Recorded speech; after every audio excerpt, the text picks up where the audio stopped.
Halo teman-teman, perkenalkan saya Clara Deborah Hutapea dari kelompok 7 dengan NPM 2020-21-50301 dengan dosen pengampu mata kuliah fonologi Bapak Irwan Siagian, MPD.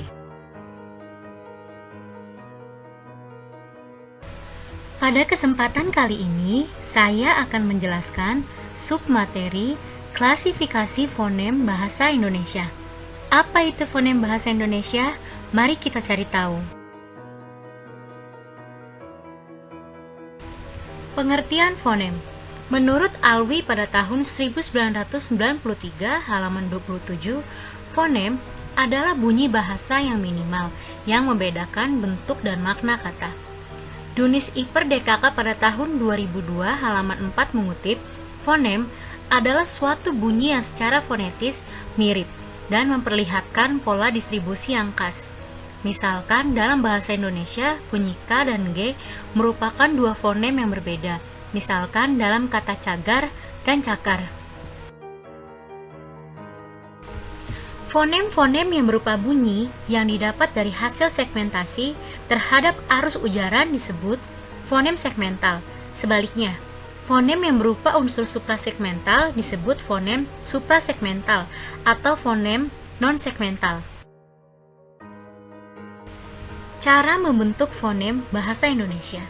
Bunyi bahasa yang disebut fonem dibentuk dengan cara diartikulasikan. Berdasarkan sifatnya, artikulator terbagi dua, yakni 1. Artikulator aktif, merupakan organ wicara yang dapat bergerak aktif, misalnya lidah. 2. Artikulator pasif, merupakan organ wicara yang tidak bergerak, misalnya gusi. Cara pembentukan vokal.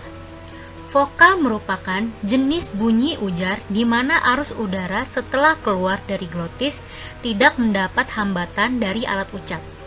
Kualitas vokal umumnya ditentukan oleh 3 hal, yakni yang pertama, bulat hamparnya bentuk bibir, yang kedua, atas bawah lidah, dan yang ketiga, maju mundurnya lidah.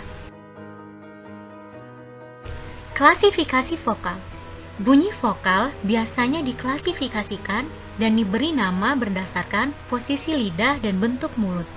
Posisi lidah bisa bersifat vertikal, bisa bersifat horizontal. Berdasarkan bentuk mulut, dibedakan adanya vokal bundar dan vokal tak bundar. Posisi lidah vertikal terbagi menjadi 3, yaitu vokal tinggi, misalnya bunyi I dan U, vokal tengah, misalnya bunyi E dan E, vokal rendah, misalnya bunyi A. Posisi lidah horizontal terbagi menjadi 3, yaitu vokal depan, misalnya bunyi I dan E, vokal pusat, misalnya bunyi E, vokal belakang, misalnya bunyi U dan O.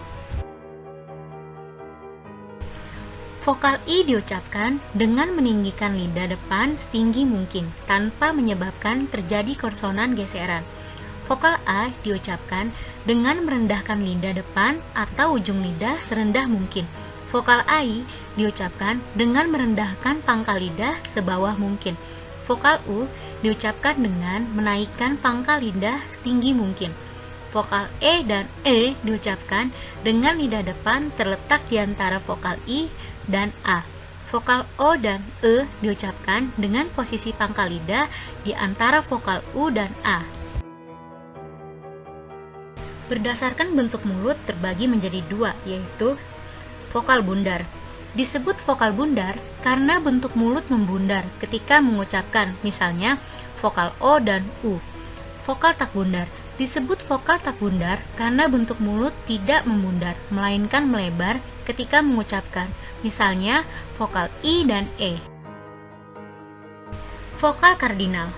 Vokal kardinal dilambangkan dengan I, E, A, E, O. Adapun vokal dalam bahasa Indonesia berjumlah 6 buah, yakni A, I, U, E, O, dan E.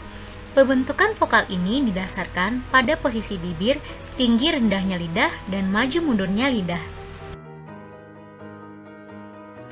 Vokal bahasa Indonesia. Menurut Subardi pada tahun 1973 halaman 5 sampai dengan 8, bahasa Indonesia mempunyai 10 vokal, seperti yang tertera pada tabel di bawah ini. Pembentukan vokal berdasarkan maju mundurnya lidah. Menurut Malemberg pada tahun 1963 halaman 68, berdasarkan bagian lidah yang bergerak atau maju mundurnya lidah, vokal dapat dibedakan atas A. Vokal depan, yakni vokal yang dihasilkan oleh gerakan turun naiknya lidah bagian depan, seperti I, E, A. B. Vokal tengah, yakni vokal yang dihasilkan oleh gerakan lidah bagian tengah, misalnya E. C. Vokal belakang, yakni vokal yang dihasilkan oleh gerakan turun naiknya lidah bagian belakang atau pangkal lidah, seperti U dan O. Struktur adalah keadaan hubungan posisional aktif dengan pasif atau titik artikulasi. Karena vokal tidak mengenal artikulasi, struktur untuk vokal ditentukan oleh jarak antara lidah dengan langit-langit. Menurut strukturnya, vokal dibedakan atas 4 jenis, yakni vokal tertutup, vokal semi tertutup, vokal terbuka, dan vokal semi terbuka. Vokal tertutup, yakni vokal yang dibentuk dengan lidah diangkat setinggi mungkin, mendekati langit-langit dalam batas vokal, seperti I dan U. Vokal semi tertutup, yakni vokal yang dibentuk dengan lidah diangkat dalam ketinggian sepertiga di bawah tertutup, atau 2/3 di atas vokal yang paling rendah, terletak pada garis yang menghubungkan antara vokal E dengan O. Vokal semi terbuka, yakni vokal yang dibentuk dengan lidah diangkat dalam ketinggian sepertiga di atas vokal yang paling rendah, atau 2/3 di bawah vokal tertutup, seperti E dan O. Vokal terbuka, yakni vokal yang dibentuk dengan lidah dalam posisi serendah mungkin, kira-kira pada garis yang menghubungkan antara vokal A dengan A. Monoftong dan diftong. Monoftong atau vokal murni, pure vowels, ialah bunyi vokal tunggal yang terbentuk dengan kualitas alat bicara lidah tidak berubah dari awal hingga akhir artikulasinya dalam sebuah suku kata. Diftong ialah penggabungan dua vokal yang berlainan yang diucapkan satu kali hembusan nafas. Dengan demikian, terjadi proses peluncuran. Diftong terbagi menjadi dua, yaitu diftong naik atau rising diphthongs. Ialah bunyi pertama posisinya lebih rendah dari posisi bunyi yang kedua. Bahasa Indonesia mempunyai 3 jenis diftong naik, yaitu 1. Diftong naik menutup maju, ai, misalnya pada kata pakai, lalai, pandai, nilai, tupai, sampai. 2. Diftong naik menutup maju, oi, misalnya pada kata amboy, sepoi, sepoi. 3. Diftong naik menutup mundur, au, misalnya pada kata saudara, saudagar, lampau, surau, pulau, kacau. Bunyi diftong naik, ei, dalam kata esai, survei, termasuk diftong naik menutup maju, walaupun pasangan minimalnya dicari tidak didapatkan.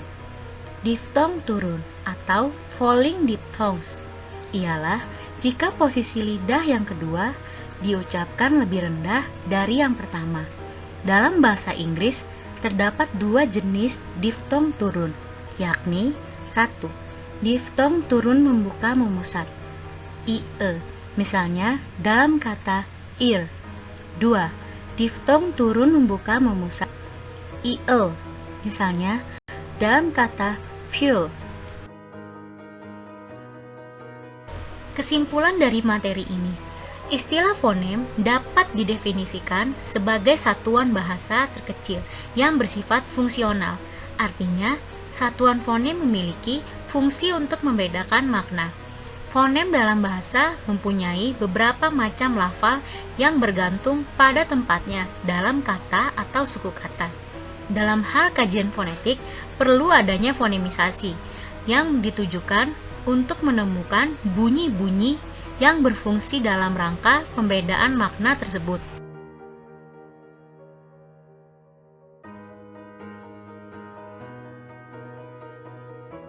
Sekian penjelasan dari saya. Mohon maaf bila ada salah kata dan penulisan. Terima kasih.